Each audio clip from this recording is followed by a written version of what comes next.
ಕಪ್ಪು ಕತ್ತಲು ಬೇರೆ, ಬಿಳಿಯ ಕತ್ತಲು ಬೇರೆ. ಈ ಒಂದು ಕಪ್ಪು ಕತ್ತಲು ಅಂತ ಏನಿತ್ತು ಅದು ಅಜ್ಞಾನದ ಸಂಕೇತವಾಗಿತ್ತು. ಈ ಬಿಳಿಯ ಕತ್ತಲು ಅದಕ್ಕೆ ಜ್ಞಾನ ದೇವತೆಯ 3 ರೂಪಗಳು, ಇಚ್ಛಾದೇವಿಯ 3 ರೂಪಗಳು, ಕ್ರಿಯಾದೇವಿಯ 3 ರೂಪಗಳನ್ನ ಬೇಸರ ಬರುತ್ತೆ ಅಂತಂದ್ರೆ ಯಾವುದು ನಮಗೆ ಇಷ್ಟವಿಲ್ಲವೋ ಅದ ಮೇಲೆ ಬೇಸರ ಬರುತ್ತೆ. ನೀವು ಎಲ್ಲಿ ಯಾವ ಗರ್ಭಗುಡಿಯ ಆಲಯಗಳಿಗೆ ಪ್ರವೇಶ ಮಾಡಲಿಕ್ಕೆ ಆಗೋದಿಲ್ವೋ ಅದು ಮಾಡಿದ ಹಾಗೆ. ಚಂಡಿ ಅಂತ ಕರೀತಾರೋ, ಲಲಿತ ಅಂತ ಕರೀತಾರೋ, ದುರ್ಗೆ ಅಂತ ಕರೀತಾರೋ, ಎಲ್ಲಾ ರೂಪದ ನಾಮಕಗಳು ಅವಳೇ ಆಗಿರುತ್ತಾಳೆ. ಅಂತ ಶ್ರದ್ಧೆ ಭಕ್ತಿಯಿಂದ ಕೂಡಿದ್ದಾಗ ಆಗ್ತಕ್ಕಂಥ ಆನಂದವೇ ಬೇರೆ. ಭಕ್ತಿ ಅಂದ್ರೆ ಬೇರೆ ಏನಾದ್ರೂ ಅರ್ಥ ಇದೆಯಾ? ಏನ್ ಸಾಮಾನ್ಯ ಜನರಿಗೆ ತಿಳಿಸ್ಕೊಡ್ಬೋದಾ ಗುರುಗಳೇ? ನನ್ನಷ್ಟು ಭಕ್ತರು ನಿನಗೆ ಯಾರು ಇಲ್ಲ ಅನ್ಕೊಂತೀನಿ ಅಂತ ಅರ್ಜುನ ಹೇಳಿದಾಗ ಕೃಷ್ಣ ಇರ್ಬೋದೇನೋಪ್ಪ, ಮೋಸ್ಟ್ಲಿ ನೀನೇ ನನ್ಗೆ ದೊಡ್ಡ ಭಕ್ತ ಅನ್ಕೋತೀನಿ. ನಿನ್ನ ಸೊಂಟದಲ್ಲಿ ಕತ್ತಿ ನೇತಾಡ್ತಾ ಇದ್ದು ದೊಡ್ಡದೊಂದು ಕತ್ತಿ, ಅಂತಹ ದೊಡ್ಡ ಕತ್ತಿ ನೇತಾಡ್ತಾ ಇದೆಯಲ್ಲ ಏನಕ್ಕೆ ಅಂತ ಕೇಳಿದ. ನಾರದ ಸಿಕ್ಕಿದ್ರೆ ಅವನನ್ನ ತಲೆ ಚೆಂಡಾಡಿ ಬರ್ತೀನಿ. ಯಾವ ಸಂದರ್ಭದಲ್ಲಿ ಕಡಿಬೇಕಂತ ಗೊತ್ತಿಲ್ಲ, ಏನೋ ಒಂದಷ್ಟು ಒಂದು 10 ನಿಮಿಷ ಪೂಜೆ ಮಾಡುವಾಗ್ಲೋ, ಒಂದು ತಾಸು ಪೂಜಿಸುವಾಗ್ಲೋ ಕೃಷ್ಣನ ಕರಿಬೇಕು. ಅದು ಬಿಟ್ಟು ಯಾವಾಗಲೂ ಕೃಷ್ಣ ಕೃಷ್ಣ ಅಂತಿರ್ತಾಳೆ. ಅದು ಆವತ್ತವಳು ರಜಸ್ವಲೆ ಆಗಿದ್ದಾಳೆ. ಅವನೊಬ್ಬ ಇದ್ದಾನೆ ಅರ್ಜುನ, ಅವನು ಸಿಗ್ಬೇಕು ನನ್ನ ಕೈಗೆ. ಅವನು ಸಿಕ್ಕಿದ್ರೆ ಅವನ ಸನ್ಮಾನ ಮಾಡಿಬಿಡ್ತೀನಿ. ನಮಸ್ಕಾರ, ಶುಭೋದಯ ಪ್ರೀತಿಯ ವೀಕ್ಷಕರೆಲ್ಲರಿಗೂ ಸಂಕಲ್ಪ ಸುದ್ದಿ ಕಾರ್ಯಕ್ರಮಕ್ಕೆ ಆತ್ಮೀಯ ಪ್ರೀತಿಯ ಸ್ವಾಗತ ಹೇಳ್ತಾ ಇರೋದು ನಾನು ಅನುಷಾ. ಮೊದಲನೇ ಬಾರಿ ನಮ್ಮ ಚಾನೆಲ್ ವೀಕ್ಷಿಸ್ತಿದ್ದೀರಾ ಅಂತಂದರೆ ಈಗಲೇ ನಮ್ಮ ಚಾನೆಲ್ನ ಸಬ್ಸ್ಕ್ರೈಬ್ ಮಾಡಿ, ನಮ್ಮ ವಿಡಿಯೋಸ್ನ ಲೈಕ್ ಮಾಡಿ. ಏನೋ ಪ್ರತಿಯೊಂದು ವಿಡಿಯೋಸಲ್ಲಿ ಕೂಡ ಸಾಕಷ್ಟು ಉಪಯುಕ್ತವಾಗಿರುವಂಥ ವಿಚಾರಗಳು, ವೇದ, ಶಾಸ್ತ್ರ, ಪುರಾಣ, ಜ್ಯೋತಿಷ್ಯ, ವಾಸ್ತು, ಯಾವುದೇ ರೀತಿಯಾಗಿರುವಂಥ ಸಮಸ್ಯೆಗಳಿದ್ದಲ್ಲಿ ಸರಳವಾಗಿರುವಂಥ ಪರಿಹಾರಗಳು, ರೆಮಿಡೀಸ್ನ ತಿಳಿಸ್ಕೊಡುವಂಥ ಸ್ಪಿರಿಚುವಲ್ ಗುರು ಡಾಕ್ಟರ್ ವಿಷ್ಣುದತ್ತ ಗುರುಜಿಯವರಿದ್ದಾರೆ. ಬನ್ನಿ ಗುರುಗಳನ್ನ ಇವತ್ತಿನ ಕಾರ್ಯಕ್ರಮಕ್ಕೆ ನಾವು ಬರಮಾಡ್ಕೊಳ್ಳೋಣ. ನಮಸ್ತೆ ಗುರುಗಳೇ, ಕಾರ್ಯಕ್ರಮಕ್ಕೆ ಆತ್ಮೀಯ ಸ್ವಾಗತ. ಒಳ್ಳೆದಾಗ್ಲಿ. ನವರಾತ್ರಿಯ ಕುರಿತಾಗಿ ಸಾಕಷ್ಟು ವಿಶೇಷವಾಗಿರುವಂಥ ಮಾಹಿತಿನ ಪ್ರತಿಯೊಂದು ವಿಡಿಯೋಸಲ್ಲಿ ಕೂಡ ತಿಳಿಸ್ಕೊಡ್ತಾ ಬಂದಿದ್ದೀರಾ. ಗೊತ್ತಿಲ್ಲದೇ ಇರುವಂಥ ವಿಚಾರಗಳನ್ನ ತಿಳ್ಕೊಳ್ಳೋಂಥ ಒಂದು ಸಂದರ್ಭ ಇದು ಅಂತಲೇ ಹೇಳ್ಬೋದು. ಇನ್ನು ಇವತ್ತಿನ ಕಾರ್ಯಕ್ರಮದಲ್ಲಿ ಈ ನವರಾತ್ರಿಯಲ್ಲಿ ಅಮ್ಮನವರ ಆರಾಧನೆಯನ್ನು ಸುಲಭವಾಗಿ ನಾವು ಹೇಗೆ ಮಾಡ್ಕೊಳ್ಬೇಕಾಗತ್ತೆ, ಜೊತೆಗೆ ಈ ಲಲಿತಾ ತ್ರಿಪುರ ಸುಂದರಿ, ಈ ಲಲಿತಾ ಇದರ ಒಳ ಅರ್ಥ ಏನು, ಈ ನವರಾತ್ರಿಯ ಸಂದರ್ಭದಲ್ಲೇ ಯಾಕೆ ಈ ದೇವಿಯ ಒಂದು ಆರಾಧನೆಯನ್ನು ನಾವು ಮಾಡಬೇಕಾಗತ್ತೆ, ಅದರ ವಿಶೇಷತೆ ಏನು, ಏನೆಲ್ಲ ಫಲಗಳು ಸಿಗುತ್ತೆ ಇದರಿಂದ, ಇದ್ರ ಬಗ್ಗೆ ತಿಳಿಸ್ಕೊಡಿ ಗುರುಗಳೇ. ಓಂ ವಿಶ್ವಸ್ಮೈ ನಮಃ. ಪ್ರೀತಿಯ ಬಂಧುಗಳೇ, ಈ ನವರಾತ್ರಿಯಲ್ಲೇ ಅಮ್ಮನನ್ನು ಆರಾಧನೆ ಮಾಡುವಂಥದ್ದೊಂದು ಶಾಸ್ತ್ರವಾಕು. ಈ ನವರಾತ್ರಿಯಲ್ಲೇ ಆ ಮಹಾತಾಯಿಯನ್ನು ಆರಾಧನೆ ಮಾಡುವ ಈ ಹೌರ ಅಂತ ಏನು ಕರೀತಾರೋ, ಆ ವಿಜ್ಞಾನ ಏನು ಕರೆಯುತ್ತೋ ಆರಾಧನ, ಈ ಆರಾಧನೆಯಲ್ಲಿ ಎಲ್ಲವೂ ಒಳಗೊಂಡಿರುವಂಥದ್ದು. ಅದರಲ್ಲೂ ಈ ಶರನ್ನವರಾತ್ರಿ, ಶಾರದಾ ನವರಾತ್ರಿ ಅಂತ ಏನು ಕರಿತೀವೋ, ಇಲ್ಲಿ ಒಂದು ನಾವು ಚೆನ್ನಾಗಿ ಜ್ಞಾಪಕ ಇಟ್ಕೊಳ್ಳೋದಾದರೆ ಕೃತಜ್ಞತೆಯನ್ನು ಹೇಳೋವಂಥದ್ದು. ಯಾರಿಗೆ ಕೃತಜ್ಞತೆ ಹೇಳೋದು ಅಂದರೆ, ಅದರಲ್ಲೂ ಈ ಶರನ್ನವರಾತ್ರಿಯನ್ನು ಈ ದಿನಗಳಲ್ಲೇ ಯಾಕೆ ಮಾಡಬೇಕು? ಈ ಹಿಂದೆ ನಮಗೆ ಈ ಒಂದು ವರ್ಷ ಋತು ಅಂತ ಬಂದಾಗ ಶ್ರಾವಣ ಮಾಸ, ಭಾದ್ರಪದ ಮಾಸ, ಈ 2 ಮಾಸಗಳಲ್ಲಿ ಕಪ್ಪು ಮೋಡದಿಂದ ಕೂಡಿರತಕ್ಕಂತಹದ್ದು, ಕಪ್ಪು ವರ್ಣದಿಂದ ಕೂಡಿರತಕ್ಕಂತಹ ಮೋಡಗಳು ಇದ್ದು ಎಲ್ಲೋ ಇರತಕ್ಕಂತಹ ಸಮುದ್ರದ ಆ ಉಪ್ಪು ನೀರನ್ನು ಆವಿಯಾಗಿ ಸ್ವೀಕರಿಸಿ ಮಳೆಯಾಗಿ ಈ ವರ್ಷ ಋತುವಿನಲ್ಲಿ ಬಂದಿರುವಂಥದ್ದು. ಅಂತಹ ಸಮುದ್ರ ರಾಜನ ಆ ಕಪ್ಪು ಮೋಡಗಳಿಂದ ಈ ವರ್ಷ ಋತುಗಳಲ್ಲಿ ಭಾದ್ರಪದ ಮತ್ತು ಶ್ರಾವಣ ಮಾಸಗಳಲ್ಲಿ ವರ್ಷಧಾರೆಯಾಗಿರತಕ್ಕಂತಹದ್ದು ಯಾವಾಗ ಈ ಧರೆಗೆ ಆ ಮಳೆಯ ರೂಪದಲ್ಲಿ ಇಳಿಯುತ್ತೋ, ಆ ಒಂದು ಸಮುದ್ರ ಆ ಒಂದು ಉಪ್ಪು ನೀರನ್ನು ಸಿಹಿಯಾಗಿ ಮಾರ್ಪಟ್ಟು ನಮಗೆ ಕೊಟ್ಟಿದೆ. ಹಾಗೆಯೇ ಈ ಒಂದು ನಮಗೆ ಬೆಳೆಗಳನ್ನು ಇಟ್ಕೊಳ್ಳಲಿಕ್ಕೆ ಅನುಕೂಲ ಮಾಡಿಕೊಟ್ಟಿದೆಯಾ. ಮಳೆಯಾಗಿ ನಮಗೆ ಬಂದು ಬೆಳೆಗಳನ್ನು ಇಟ್ಟುಕೊಂಡು ನಮ್ಮ ಬದುಕನ್ನು ಸಾಗಿಸಲು, ನಮ್ಮ ಜೀವನವನ್ನು ಸಾಗಿಸಲು ನಮಗೆ ಬೆಳೆಗಳಾಗಿ ಸಹಕರಿಸಿದ್ದಕ್ಕಾಗಿ ನಿನಗೆ ಕೃತಜ್ಞತೆ ಅನ್ನೋದನ್ನು ತಿಳಿಯಪಡಿಸಿದ್ದಾರೆ ನಮ್ಮ ಪೂರ್ವಜರು ಋಷಿಪುಂಗವರು. ಅದಕ್ಕಾಗಿ ಈ ಶರತ್ಕಾಲದಲ್ಲಿ, ಅದರಲ್ಲೂ ಆಶ್ವೀಜ ಮಾಸದ ಪಾಡ್ಯಮೆಯಿಂದ ಈ 10 ದಿನಗಳು ಅಂದರೆ ಪೌರ್ಣಮಿ ತನಕ ಕೂಡ ವಿಪರೀತವಾಗಿರತಕ್ಕಂತಹ ಕಾಂತಿಯ ಗುಣವನ್ನು ಹೊಂದಿರುತ್ತಾನೆ ಚಂದ್ರದೇವ. ಬೇರೆ ಪೌರ್ಣಮಿಗಳಲ್ಲಿ ಅಷ್ಟೊಂದು ಕಾಂತಿ ಕಾಣಲು ಸಾಧ್ಯವಿಲ್ಲ. ಅದಕ್ಕಾಗಿ ಶರಶ್ಚಂದ್ರ ನಿಭಾನನ ನೋಡಿ, ಈ ಮೋಡಗಳು ಕಪ್ಪು ಮೋಡ ಅಂತ ನಾನು ಹೇಳಿದೆ. ಇಲ್ಲಿ ಬಿಳಿಯ ಮೋಡಗಳು ಅಂತಕ್ಕಂಥದ್ದು ಅಂದರೆ ಬಿಳಿಯ ಕತ್ತಲು. ಇದು ಕಪ್ಪು ಕತ್ತಲು ಬೇರೆ, ಬಿಳಿಯ ಕತ್ತಲು ಬೇರೆ. ಈ ಒಂದು ಕಪ್ಪು ಕತ್ತಲು ಅಂತ ಏನಿತ್ತು ಅದು ಅಜ್ಞಾನದ ಸಂಕೇತವಾಗಿತ್ತು. ಈ ಬಿಳಿಯ ಕತ್ತಲು, ಅದಕ್ಕೆ ಶಾರದಾ ನವರಾತ್ರಿ, ಶರದ್ ನವರಾತ್ರಿ ಅಂತ ಏನು ಕರೀತಾರೋ, ಶರದ್ ಋತು ಇದು. ಅಂತಹ ಶರದ್ ಋತುವಿನಲ್ಲಿ ಶಾರದಾ ನವರಾತ್ರಿಗಳು ಅಂತಂದಾಗ ಈ ಶಾರದೆ ಜ್ಞಾನದ ಸಂಕೇತ. ಅಂತಹ ಜ್ಞಾನವನ್ನು ನೀವು ಉದಾಹರಣೆಗೆ ಯಾವ ಬೆಳೆಗಳನ್ನು ಯಾವ ಸಮಯಕ್ಕೆ ಬೆಳೆಯಬೇಕು ಅನ್ನುವ ಜ್ಞಾನವೂ ನಮಗೆ ಬೇಕು. ನಂತರ ಈಗ ನಮ್ಮದು ಈ ಒಂದು ಎಜುಕೇಷನ್ ಮುಗಿದಿದೆ, ಇನ್ನು ಮುಂದಿನ ಎಜುಕೇಷನ್ ಯಾವುದು ಅಂತ ತಿಳಿದುಕೊಳ್ಳಲು ನಮಗೆ ಜ್ಞಾನ ಬೇಕು.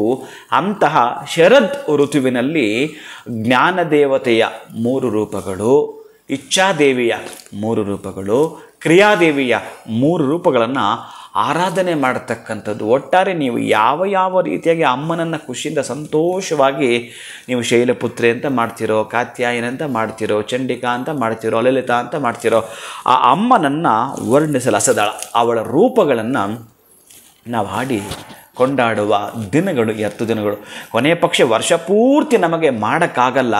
ನಮಗೆ ಅಂತ ಒಂದು ಟೈಮ್ ಟೇಬಲ್ ಹಾಕ್ಕೊಂಡು ಒಂದು 10 ದಿನಗಳ ಕಾಲ ಅಮ್ಮನನ್ನು ಆರಾಧಿಸುವ ಅತ್ಯಂತ ಶುಭ ಪರ್ವಕಾಲ. ಅದರಲ್ಲೂ ಯಮನ ಒಂದು ಕೋರೆಯನ್ನು ಆಚೆ ತೆಗೆದಿರ್ತಾನೆ. ಇವಾಗ ಯಮನ ಒಂದು ಕೋರೆ ಯಾಕೆ ಆಚೆ ತೆಗೆದಿರ್ತಾನೆ ಅಂತಂದರೆ, ಅವ ವಿಶೇಷವಾಗಿ ಆಕೆಯ ಫಲಗಳೇ ಹಾಗೆ. ಈ ಮಳೆಗಳೆಲ್ಲ ಬಂದು ಎಲ್ಲವೂ ಕೂಡ ಕಲ್ಮಶ ಆಗಿರ್ತವೆ ಸಂಪೂರ್ಣವಾಗಿ. ಈ ಒಂದು ಕೆರೆ ಕುಂಟೆ ಬಾವಿಗೆ ಒಂದು ಮೇಲೆ ತುಂಬ ತಿಳಿಯಾಗಿರ್ತಕ್ಕಂಥ ನೀರಿಗೆ ಒಂದು ದೊಡ್ಡದೊಂದು ಕಲ್ಲು ಹಾಕಿದ್ರೆ ಆ ಕೆಳಗಿದ್ದ ರಾಡಿಯಲ್ಲೇ ಮೇಲೆ ಎದ್ದೇಳುತ್ತೆ. ಹಾಗೆ ಮಳೆ ಬಂದಾಗ ಎಲ್ಲವೂ ಕಲ್ಮಶ ಆಗಿಬಿಟ್ಟಿರ್ತವೆ. ಈ ಒಂದು ಶ್ರಾವಣ ಮಾಸದ ಭಾದ್ರಪದ ಮಾಸದಲ್ಲಿ, ಈ ಮಾಸದಲ್ಲಿ ಸ್ವಲ್ಪ ತಲ್ಲಣ ಆಗಿ ಆ ರಾಡಿಯೆಲ್ಲ ಕೆಳದು ಕುಳಿತುಕೊಂಡು ತಿಳಿಯೆಲ್ಲ ಮೇಲೆ ಬಂದಿರುತ್ತೆ.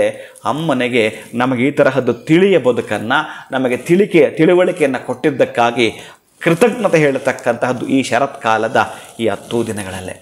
ಈ 10 ದಿನಗಳಲ್ಲಿ ಬಹಳ ಬಹಳ ಪ್ರಮುಖವಾಗಿರತಕ್ಕಂತಹ ಒಂದು ಘಟ್ಟ. ಯಾಕೆ ನೀವೊಮ್ಮೆ ನೀವು ಗಮನಿಸಿ ನೋಡಿ, ಇಲ್ಲಿರೋದೇ 2: ಪ್ರೀತಿ, ಅದರ ವಿರುದ್ಧವಾಗಿರ್ತಕ್ಕಂಥ ದ್ವೇಷ. ಇವೆರಡು ಬಿಟ್ಟು ಇನ್ನೇನೂ ಇಲ್ಲ. ನಿಮಗೆ ಬೇಸರ ಬರುತ್ತೆ ಅಂತಂದರೆ ಯಾವುದು ನಮಗೆ ಇಷ್ಟವಿಲ್ಲವೋ ಅದರ ಮೇಲೆ ಬೇಸರ ಬಂದಿರುತ್ತೆ.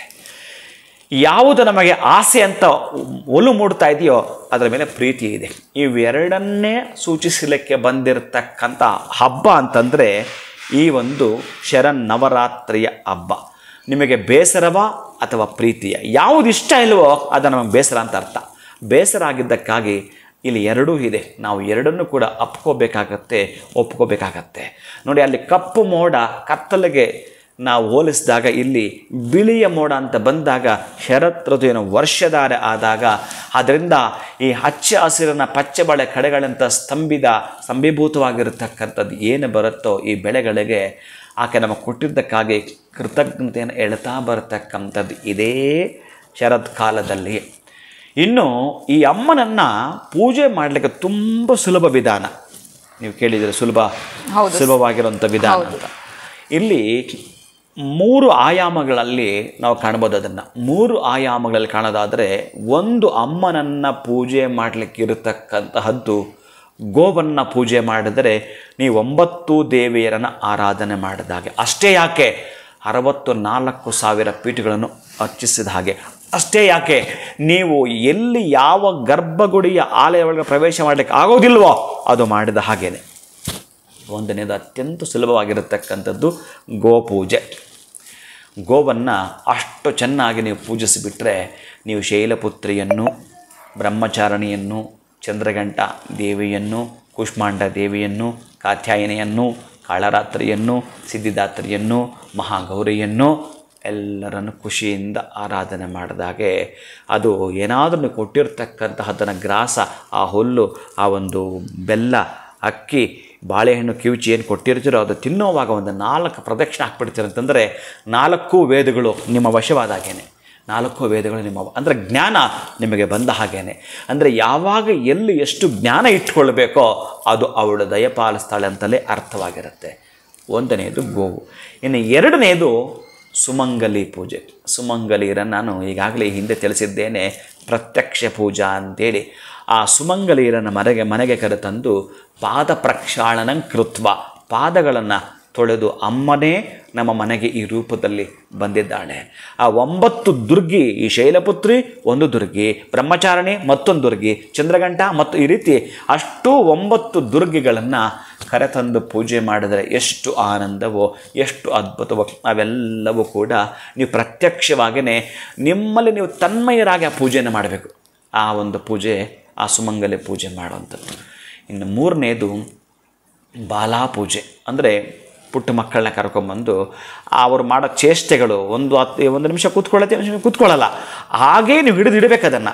ಆ ಚೇಷ್ಟೆ ಮಾಡಿದ್ರೂ ಕೂಡ ಆ ಪುಟ್ಟ ಮಕ್ಕಳನ್ನ ಕೂರಿಸಿ ನೀವು ಹೇಗೆ ಪಾದಗಳನ್ನು ತೊಳೆದು ಆ ಮಕ್ಕಳಿಗೆ ವಸ್ತ್ರ ಕೊಟ್ಟು ತಿಂಡಿ ಕೊಡ್ತೀರೋ ಅತ್ಯಂತ ಅದ್ಭುತವಾಗಿ ಆರಾಧನೆ ಮಾಡ್ತಕ್ಕಂಥದ್ದು ಸುಲಭವಾಗಿ ಅಂತಂದರೆ ಗೋಪೂಜೆ, 2ನೇ ಸುಮಂಗಲಿ ಪೂಜೆ, 3ನೇದು ಬಾಲಾ ತ್ರಿವರ ಸುಂದರಿ ಪೂಜೆಯನ್ನು ಮಾಡಿದ ಪೂರ್ಣ ಫಲ ನೀವು ಪಡ್ಕೊಳ್ತೀರಿ. ಇನ್ನು 4, 5 ಅಂತಂದರೆ ಯಾರೋ ಕೋಟಿಗೊಬ್ಬರು ಮಾಡ್ಬೋದೇನೋ ಅಷ್ಟೇ. ಯಾರೋ ಕೋಟಿಗೊಬ್ಬರು ಮಾಡ್ಲಿಕ್ಕೆ ಸಾಧ್ಯ ಇದೆ. ಶ್ರೀಚಕ್ರಾರ್ಚನೆ, ಶ್ರೀಚಕ್ರ ಪೂಜೆ, ಅದು ಒಂದೊಂದಕ್ಕೂ ಕೂಡ ತರ್ಪಣಾದಿಗಳನ್ನು ಮಾಡ್ಕೊಂಡು ಹೋಗಬೇಕು ಅಂತಂದರೆ ಅದಕ್ಕೆ ಶ್ರೀಚಕ್ರ ಮನೆಯಲ್ಲಿತ್ತು ಅಂತಂದರೆ ನಿಮ್ಮ ಅನುಷ್ಠಾನ ಆಗಿರಬಹುದು, ನಿಮ್ಮ ಸಮಯ ಆಗಿರಬಹುದು, ನಿಮ್ಮ ಪ್ರಸಾದ ಆಗಿರಬಹುದು, ಎಲ್ಲವೂ ಕೂಡ ವಿಪರೀತವಾಗಿ ಸಮಯವನ್ನು ತೆಗೆದುಕೊಂಡು ಮಾಡ್ತಕ್ಕಂಥದ್ದು. ಕೋಟಿಗೊಬ್ಬರು ಇದನ್ನು ಮಾಡಲಿಕ್ಕೆ ಸಾಧ್ಯ ಇದೆ. ಅದಕ್ಕಾಗಿ ನಮಗೆ ಸುಲಭ ಬೇಕಲ್ಲ, ಸುಲಭವಾಗಿರತಕ್ಕಂತಹ ಮಾರ್ಗದಲ್ಲೇ ನಾವು ಹೋಗೋದ್ರಿಂದ ಆ ಅಮ್ಮನನ್ನು ಆರಾಧಿಸುವ ವಿಧಾನಗಳು ಬಹಳಷ್ಟು ಇದ್ದಾವೆ ಅಂತ ಯಾರಿಗೆ ಈ ವೇದಗಳು ಹೇಳೋಕ್ಕೆ ಬರೋದಿಲ್ವೋ ಸ್ತೋತ್ರಗಳನ್ನು ಹೇಳ್ತಾ ಬಂದಿದೆ. ಅಂತಹ ಸ್ತೋತ್ರಗಳನ್ನು ಹೇಳಿದ್ರೂ ಕೂಡ ಅಮ್ಮನಿಗೆ ತಲುಪುತ್ತೆ ಸಂಪೂರ್ಣವಾಗಿ. ಯಾರೋ ಒಬ್ಬ ಬಸ್ ಸ್ಟ್ಯಾಂಡಲ್ಲಿ ಇದ್ದುಕೊಂಡು ಅವನಿಗೆ ಪಾಪ ಒಂದು ವಾಟರ್ ಬಾಟ್ಲ್ ತೊಗೊಳಕ್ಕೆ ಇಷ್ಟ ಇಲ್ಲ, ಅಲ್ಲೆಲ್ಲೋ ಹಾಕಿರ್ತಾರೆ ನಲ್ಲಿ, ಅದರಿಂದ ಅವನು ನೀರು ಕುಡಿದು ದಾಹ ಇಂಗಿಸಿಕೊಂಡ, ಒಟ್ಟಾರೆಯಾಗಿ ದಾಹ ತೀರುತ್ತ ಒಂದು. ಇನ್ಯಾರೋ ಒಬ್ಬ ದುಡ್ಡಿರೋನು ಒಂದು ಬಾಟಲ್ ತಗೊಂಡು ಅವನ ದಾಹ ಆಗಿತ್ತು, ಅವನ ದಾಹವನ್ನು ತೀರಿಸ್ಕೊಂಡ. ಇನ್ನೊಬ್ಬ ಯಾರೊಬ್ಬ ಕೂಲಿ ಕೆಲಸ ಮಾಡ್ತಿರುತ್ತಾನೆ, ಅಲ್ಲಿ ಇಟ್ಟಿರ್ತಕ್ಕಂಥ ತಂಬಿಗೆಯಿಂದ ತೆಗೆದು ಹಾಕ್ಕೊಳ್ತಾನೆ, ಅದು ಪಾನಿ ಅಂತ ಕುಡಿದಿರಬಹುದು. ಹೀಗೆ ವಾಟ್ರ್ ಅಂತ ಕುಡಿತೀರೋ, ಪಾನಿ ಅಂತ ಕುಡಿತೀರೋ, ತಣ್ಣೆ ಅಂತ ಕುಡಿತೀರೋ, ನೀರು ಅಂತ ಕುಡಿತೀರೋ, ಒಟ್ಟಾರೆಯಾಗಿ ನಿಮ್ಮ ದಾಹವನ್ನು ತೀರಿಸುವವಳು ಏಕವಾಗಿ ಅವಳೇ ಆಗಿರ್ತಾಳೆ. ನೀವು ಚಂಡಿ ಅಂತ ಕರೀತಾರೋ, ಲಲಿತ ಅಂತ ಕರೀತಾರೋ, ದುರ್ಗೆ ಅಂತ ಕರೀತಾರೋ, ಎಲ್ಲ ರೂಪದ ನಾಮಕಗಳು ಅವಳೇ ಆಗಿರುತ್ತಾಳೆ. ಅದಕ್ಕಾಗಿ ಆಕೆಯನ್ನು ಆರಾಧಿಸ್ತಕ್ಕಂತಹ ವಿಧಾನಗಳು ಬಹಳ ಪ್ರಮುಖವಾಗಿ ಶ್ರದ್ಧೆ ಭಕ್ತಿಯಿಂದ ಕೂಡಿರ್ತಕ್ಕಂಥದ್ದು. ಅಂಥ ಶ್ರದ್ಧೆ ಭಕ್ತಿಯಿಂದ ಕೂಡಿದ್ದಾಗ ಆಗ್ತಕ್ಕಂಥ ಆನಂದವೇ ಬೇರೆ. ಖಂಡಿತ ಗುರುಗಳೇ, ಈ ಒಂದು ನವರಾತ್ರಿಯಲ್ಲಿ ಸುಲಭವಾಗಿ ಅಮ್ಮನವ್ರನ್ನ ಹೇಗೆ ನಾವು ಆರಾಧನೆ ಮಾಡಬಹುದು, ಸುಮಂಗಲಿ ಪೂಜೆ ಆಗಿರ್ಬೋದು, ಜೊತೆಗೆ ಗೋಪೂಜೆ ಒಂದೇ ಮಾಡೋದ್ರಿಂದ ನಿಮ್ಗೆ ಇಷ್ಟು ಫಲ ಸಿಗುತ್ತಾ ಅಂತ ಅನಿಸ್ತಾ ಇದೆ. ನವರಾತ್ರಿ ಸಂದರ್ಭದಲ್ಲೇ ತಿಳಿಸಿರೋದ್ರಿಂದ ನಮಗೆ ಖಂಡಿತವಾಗ್ಲೂ ಸಾಧ್ಯ ಆಗುತ್ತೆ ಹೋಗಿ ಗೋಪೂಜೆ ಮಾಡೋದ್ರಿಂದ ಅಂತಲೇ ಹೇಳ್ಬೋದು. ಇನ್ನು ಪ್ರತಿ ಬಾರಿ ತಾವು ಹೇಳ್ತಾ ಇರ್ತೀರಾ ಶ್ರದ್ಧೆ ಭಕ್ತಿ ಇರಬೇಕು ಪೂಜೆ ಮಾಡೋದ್ರಲ್ಲಿ ಅಂತ.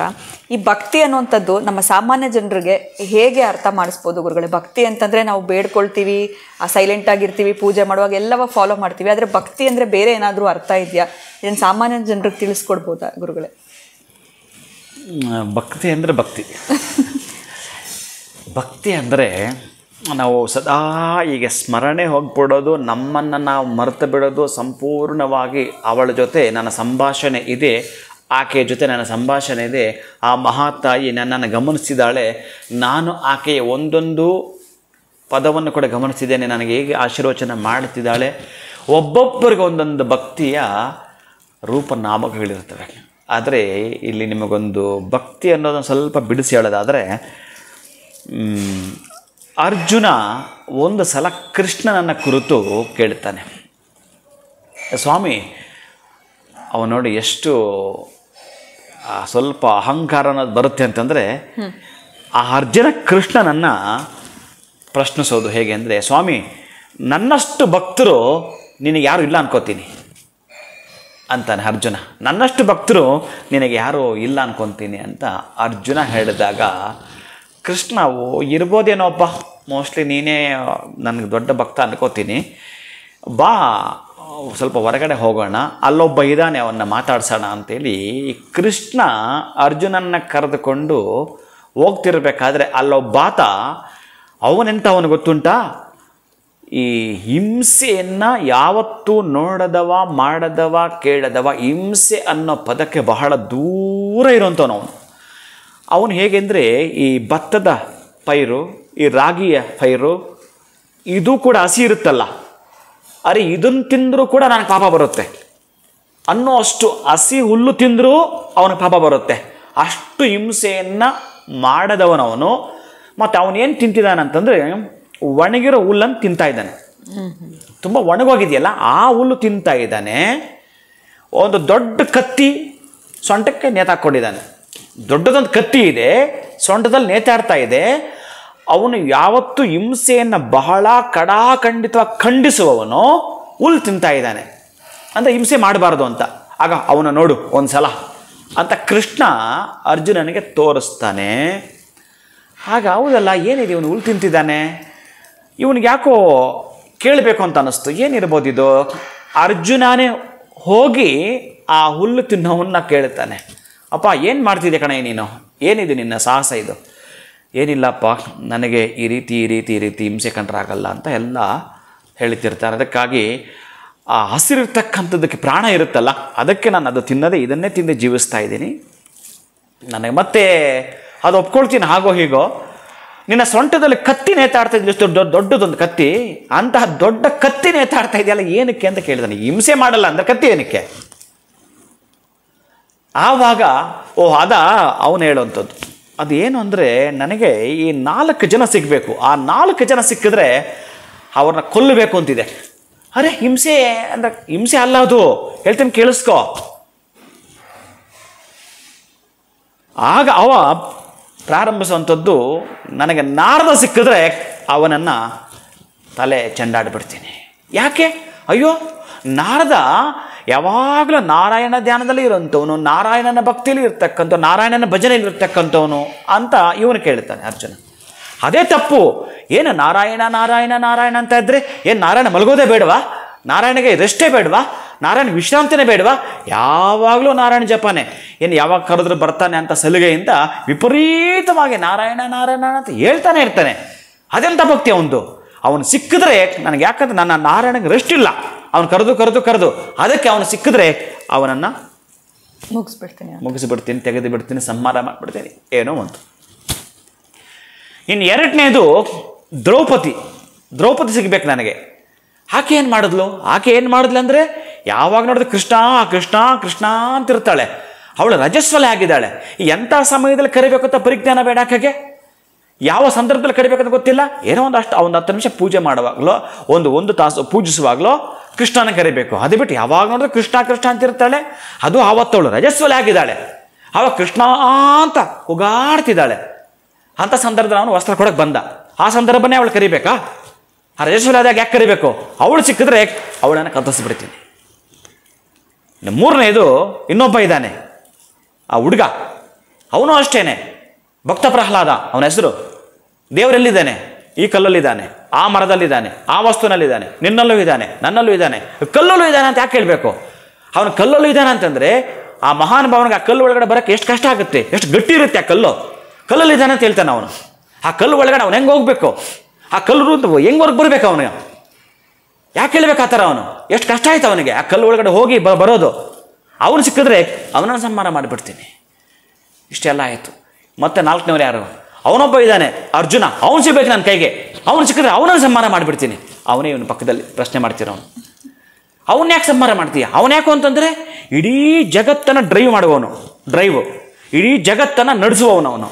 ಇಡೀ ಜಗತ್ತನ್ನೇ ಹೇಗೆ ಬೇಕೋ ಅವನಿಗೆ ಗೊತ್ತಿದೆ, ಎಷ್ಟು ಚೆನ್ನಾಗಿ ಅವನು ಡ್ರೈವ್ ಮಾಡಬೇಕು, ಎಷ್ಟು ಚೆನ್ನಾಗಿ ನಡೆಸಬೇಕು ಅಂತ. ಅವನನ್ನು ಸಾರಥಿಯಾಗಿ ಮಾಡಿಕೊಂಡು ಹಿಂಗೆ ನಡಿ, ಹಂಗೆ ನಡಿ, ಹಾಗೆ ನಡಿ, ಹೀಗೆ ನಡಿ ಅಂತ ಹೇಳ್ತಾನೆ. ನನ್ನ ಮಹಾನುಭಾವನಾಗಿರ್ತಕ್ಕಂಥ ಕೃಷ್ಣ ಪರಮಾತ್ಮನಿಗೆ ಇವನು ದಾರಿ ಹೇಳ್ಕೊಡೋದಾ? ಹೀಗೆ ನಡಿ, ಹಾಗೆ ನಡಿ ಅಂತ ಅವನು ಸಿಕ್ಕಬೇಕು, ಅವನನ್ನು ಎತ್ತು ಬಿಡ್ತೀನಿ ಅಂತಾನೆ. ಇಷ್ಟು ಕೇಳಿಸ್ಕೊಂಡು ಅವನಿಲ್ಲಿಂದ ಪಲಾಯನ ಆಗಿಬಿಡ್ತಾನೆ. ಅರ್ಜುನ ಪಲಾಯನ ಆಗಿಬಿಡ್ತಾನೆ. ಈಗ ನಿಮಗೆ ಬಿಡ್ತೀನಿ. ಭಕ್ತಿ ಅಂದರೆ ಯಾರದ್ದು? ಈ 4 ಜನರದ್ದು ಭಕ್ತಿನ, ಈ ಹುಲ್ಲು ತಿನ್ನುಕೊಂಡು ಇವರನ್ನು ಎತ್ತಬೇಕು ಅಂತಾನೆ ಇವಂದು ಭಕ್ತಿನ? ಯಾರದ್ದು ಅತಿಯಾದ ಭಕ್ತಿ? ಇಬ್ಬರದ್ದು ಭಕ್ತಿನೇ. ಯಾರ್ಯಾರದು ಯಾವ ಯಾವ ಭಕ್ತಿ, ನಿಮ್ಮದು ಯಾವ ಭಕ್ತಿ ಇದೆಯೋ ನನಗೆ ಗೊತ್ತಿಲ್ಲ. ಒಟ್ಟಾರೆಯಾಗಿ ಆ ಹುಲ್ಲು ತಿಂದುಕೊಂಡು, ಅಂದರೆ ಭಗವಂತನ ಮೇಲಿರ್ತಕ್ಕಂತಹ ಪ್ರೇಮ ಅದು, ಭಗವಂತನ ಮೇಲಿರ್ತಕ್ಕಂಥ ಪ್ರೀತಿ ಅದು, ಕಾರುಣ್ಯ ಮೂರ್ತಿ ಮೇಲಿರ್ತಕ್ಕಂಥ ಕರುಣೆ ಅದು, ಆಪ್ಯಾಯತೆ ಅದು, ಅತ್ಯಂತ ಅತ್ಯಂತ ಅನುಬಂಧವಾಗಿರ್ತಕ್ಕಂಥ ಸಂಬಂಧವದು. ಅದು ಅವನಲ್ಲಿರ್ತಕ್ಕಂಥದ್ದು ನೋಡಿ. ಅವರಲ್ಲಿರ್ತಕ್ಕಂತಹದ್ದನ್ನು ಆ ಭಕ್ತಿ ಒಳಗಡೆ ಹುಡುಕಿ ಪರಮಾತ್ಮನಿಗೆ ವಿಶ್ರಾಂತಿ ಬೇಕು ಅನ್ನೋ ಭಕ್ತಿ ಇವನದ್ದು. ನಾರಾಯಣ ನಾರಾಯಣ ನಾರಾಯಣ ಅಂತ ಅನ್ನೋ ಭಕ್ತಿ ಅವನದ್ದು. ಕಷ್ಟ ಕಾಲ ಬಂದಾಗ ಅವನನ್ನು ಕರೀಲೇಬೇಕು ಅಂತಕ್ಕಂತಹ ಭಕ್ತಿ ದ್ರೌಪದಿಯದ್ದು. ಅಂಥ ಸಂದರ್ಭದಲ್ಲಿ ಕರೆದಿದ್ದೀನಿ ಎಂಥವಳಂಥದ್ದು ಇವನ ಭಕ್ತಿ.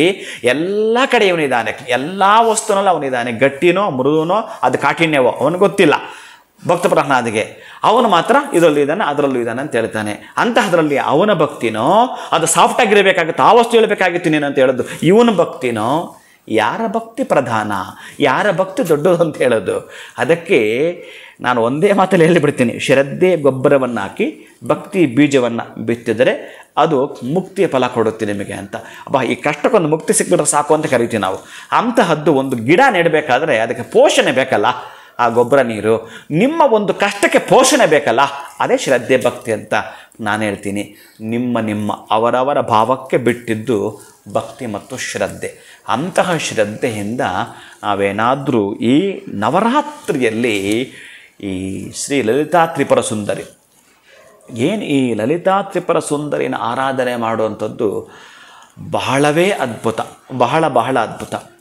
ಇಲ್ಲಿ ಶ್ರೀ ಲಲಿತಾ ಅಂದರೆ ಏನು, ತ್ರಿಪುರ ಅಂದರೆ ಏನು, ಸುಂದರಿ ಅಂದರೆ ಏನು ಅಂತೇನಾದರೂ ನಾವು ಈ ಬ್ರಹ್ಮಾಂಡ ಪುರಾಣವನ್ನು ತೆಗೆದು ನೋಡಿದರೆ, ಇನ್ನು ವಿಶೇಷವಾಗಿರತಕ್ಕಂತಹದ್ದು ದೇವಿ ಮಹಾತ್ಮ್ಯವನ್ನು ತೆಗೆದು ನೋಡಿದರೆ ನಮಗೆ ಕಾಣುವಂಥದ್ದಾದರೂ ಏನು, ಮಾರ್ಕಂಡೇಯ ಪುರಾಣದಲ್ಲಿ ಮತ್ತು ಹೇಳಿದ್ದಾನೆ ಅದರ ಬಗ್ಗೆ. ಅಷ್ಟು ಅದ್ಭುತವಾಗಿರತಕ್ಕಂತಹದ್ದು ಈ ಲಲಿತಾ ಅಂದರೆ. ಈಗ ನಮಗೊಂದು ಪದ ಜ್ಞಾಪಕ ಮಾಡ್ಕೊಳ್ಳೋಣ. ಲಲಿತ ಕಲೆಗಳಲ್ಲಿ ಇವರು ಪ್ರಾವೀಣ್ಯರು ಅಂತ ಕೇಳಿರ್ತೀರಲ್ಲ, ಲಲಿತ ಕಲೆಗಳು. ಲಲಿತ ಅಂತಂದರೆ ಆಟ, ಲಲಿತ ಅಂತಂದರೆ ಆಟವಾಡುವವಳು, ಲಲಿತ ಅಂತಂದರೆ ಆಟವಾಡಿಸುವವಳು, ಲಲಿತ ಅಂತಂದರೆ ಮುದ್ದಾಡುವವಳು. ಲಲನಾಥ್ ಇತಿ ಲಲಿತ. ಆ ಲಲಿತ ಅಂತಂದರೆ ಲಾಲನೆಯನ್ನು ಮಾಡುವವಳು. ಯಾರನ್ನ? ಈ ಲಲಿತ ಶಿವನನ್ನು ತೊಡೆ ಮೇಲೆ ಮಲಗಿಸ್ಕೊಂಡು ಲಾಲನೆಯನ್ನು ಮಾಡ್ತಿರ್ತಾಳೆ. ಅಂದರೆ ಇಡೀ ಜಗತ್ತನ್ನು ಅವಳು ತೊಡೆ ಮೇಲೆ ಮಲಗಿಸ್ಕೊಂಡು ಲಾಲಿ ಹಾಡುತ್ತಿರ್ತಾಳೆ. ಯಾವಳು? ಆ ತಾಯಿನೇ ನಾನು ಹೇಳ್ತಿರ್ತಕ್ಕಂಥದ್ದು ಲಲಿತ. ಇಲ್ಲಿ ಯಾವಳು ಅನ್ನೋ ಪದರದ ಅರ್ಥ ಏನು ಗೊತ್ತಾ? ಇಲ್ಲಿ ಒಬ್ಬ ಮನುಷ್ಯರಿಗೆ ಬಳಸೋ ಹಾಗಿಲ್ಲ. ಪಾಪ ಮನೆ ಯಾರು ಹಾಕಿದ್ರು. ಇಲ್ಲಿ ತಲೆನೋವೇನಂತಂದರೆ, ದೇವಿಯರಿಗೆ ನೀನು ಭಗವಂತನಿಗೆ ಏಕವಚನ ಬಹುವಚನವಿಲ್ಲ.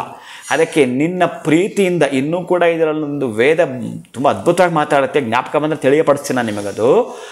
ಆಕೆಯನ್ನು, ಅವಳನ್ನು, ಅಮ್ಮನನ್ನು ನೀವು ಏನು ಪದ ಕರಿತೀರೋ ತನ್ಮಯತೆಯಿಂದ ನೀವು ಹೊಕ್ಕು ಕರೆದಾಗ ಆ ಪದಗಳೆಲ್ಲವೂ ರಸವತ್ಪೂರ್ಣವಾಗಿರತಕ್ಕಂಥದ್ದು. ಅಂಥ ಲಲಿತಾಂಬಿಕೆ, ಲಲಿತಾದೇವಿ, ಲಲನಾಥ್ ಇತಿ ಲಾಲಿತ ಅಂತ ಏನು ಕರಿತೀವೋ ಅಂತಹ ಲಲಿತ ಅಂತಂದ್ರೆ ಅದಕ್ಕೊಂದು ಸುಮಾರು ಪದಗಳಿವೆ ಅದಕ್ಕೆ ಅರ್ಥ.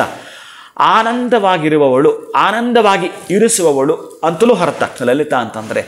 ನಮ್ಮನ್ನು ಈ ಪೂಜೆ ಮಾಡಿದ ಮೇಲೆ ನಾವು ಯಾವುದಕ್ಕೋಸ್ಕರ ಮಾಡ್ತಾ ಇದ್ದೀವಿ ಅಂತಂದ್ರೆ ನಮ್ಮಲ್ಲಿ ಆ ಆನಂದ ಇಲ್ಲ, ಆ ಆನಂದ ಕೊಡುತ್ತಾಳೆ ಅನ್ನುವ ಉದ್ದೇಶಕ್ಕೋಸ್ಕರ ಲಲಿತೆಯನ್ನು ನಾವು ಆರಾಧನೆ ಮಾಡುತ್ತಾ ಇದ್ದೇವೆ. ಅಂತಹ ಲಾಲಿಯನ್ನು ಹಾಡಬೇಕಾದ್ರೆ ಖುಷಿ ಬೇಕಲ್ಲ, ಸಂತೋಷ ಬೇಕಲ್ಲ, ಅದನ್ನು ಕಲಿಸುವವಳು ಲಲಿತ. ನಿನಗೆ ಆಟ ಆಡಬೇಕು ಅಂತಂದರೆ ಖುಷಿ ಇಲ್ಲದೆ ಆಟ ಆಡ್ತೀಯಾ? ಸಂತೋಷ ಇಲ್ಲದೆ ಆಟ ಆಡ್ತೀರಾ?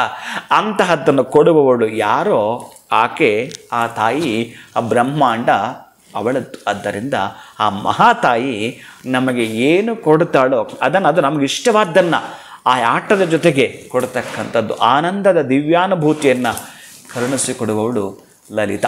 ನಮಗೆ ಲಲಿತನ ಒಳ ಅರ್ಥ ಏನು ಅನ್ನೋದ್ರ ಬಗ್ಗೆ ತಿಳಿಸ್ಕೊಟ್ರಿ. ಜೊತೆಗೆ ನವರಾತ್ರಿ ಸಂದರ್ಭದಲ್ಲಿ ಯಾಕೆ ನಾವು ಲಲಿತಾ ತ್ರಿಪುರ ಸುಂದರಿ ದೇವಿ ಆರಾಧನೆ ಮಾಡಬೇಕು ಅಂತ. ಇನ್ನು ತ್ರಿಪುರದ ಅರ್ಥ ಏನು ಗುರುಗಳೇ? ಯಾಕಂದರೆ ಲಲಿತನ ಕುರಿತಾಗಿ ತಿಳ್ಕೊಂಡ್ವಿ, ಇನ್ನು ತ್ರಿಪುರ ಸುಂದರಿ, ಸೊ ಈ ಎರಡು ವಿಚಾರವಾಗಿ ತಿಳಿಸ್ಕೊಡಿ. ತ್ರಿಪುರ ಅಷ್ಟು ಈಸಿಯಾಗಿ ನಾನು ಒಂದು ಪದದಲ್ಲಿ ಹೇಳೋಕ್ಕೆ ಬರಲ್ಲ. ತ್ರಿಪುರ ಅಂತಂದರೆ ಪೂರ್ಣತ್ವದಿಂದ ತುಂಬಿರುವುದು ಯಾವುದೋ ಅದು ತ್ರಿಪುರ.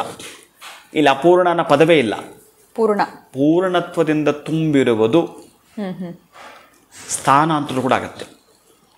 ಇನ್ನು ಈ ತ್ರಿಪುರಗಳು ಹೇಗೆಲ್ಲ ಕೂಡ ನಾವು ತೆಗೆದುಕೊಳ್ಬೇಕು ಅಂತಂದರೆ ನಮ್ಮ ದೇಹದಲ್ಲೇ ಇರ್ತಕ್ಕಂಥದ್ದು. ಆ ತ್ರಿಪುರಗಳು ಸೃಷ್ಟಿ ಸ್ಥಿತಿ ಲಯ.